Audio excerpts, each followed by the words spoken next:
દાહોદ જિલ્લાના સિંગવડ તાલુકામાં આધાર કાર્ડની કામગીરી માટે સિંગવડ તાલુકામાં એક કીટ હોવાથી અઠવાડિયામાં 10 દિવસે નંબર આવતો હોવાથી જનતાને મુશ્કેલીનો સામનો કરવો પડી રહ્યો છે।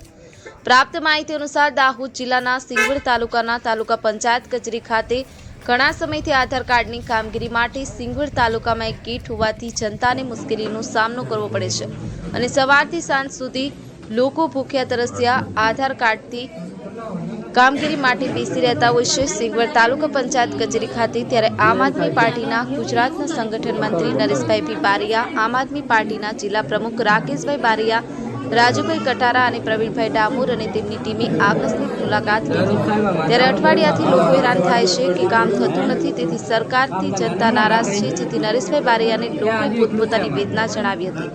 આધાર અપડેટ માટે લોકોની લાઈન પડી છે, પણ અધિકારીઓના આ બાબતે કોઈ અધિકારીઓ ધ્યાન રાખતા નથી। સંજય જયસ્વાલ, પંચમહાલ સત્ય ન્યૂઝ, મહેસાણા। આજ રોજ સિંગવડ તાલુકા પંચાયત કચેરીએ અમે મુલાકાત અર્થે ગયા હતા ટીડીઓ સાહેબની કચેરીમાં। ત્યારે ઉપર જતા જે બીજા માળે કેવાયસી થઈ રહેલું છે આધાર કાર્ડનું, ત્યાં ભારે ભીડ થઈ રહી છે અને ત્યાં લોકોએ અમને ખૂબ એમની વેદના સંભળાવી। અમુક લોકો અઠવાડિયાથી ધક્કા ખાય છે, અમુક 3 દિવસથી, અમુક 1 દિવસથી સતત ત્યાં બેસી પણ રહે છે, છતાંય આધાર કાર્ડ અપડેટ થતા નથી અને એક જ જણ કર્મચારી હોવાથી એ પણ બરાબર જવાબ આપતો નથી।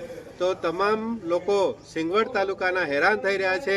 તો મારી સરકારને તથા ટીડીઓ સાહેબને, ડીડીઓ સાહેબને અને સરકારને પણ વિનંતી છે કે આ લોકો વારંવાર ધક્કા ખાય એના કરતાં 1 થી 2 કેન્દ્ર તમારે ખોલી આપવા જોઈએ અને એ ના થાય તો આ કેવાયસી છે લાંબો ટાઈમ ચલાવો એટલે ભીડ ઓછી થાય એવી અમારી માંગ છે। અને જો આવી જ રીતે ભીડ એકઠી થશે તો અમે તમારી કચેરીએ ધરણા બેસવા માટે પણ તૈયાર છે।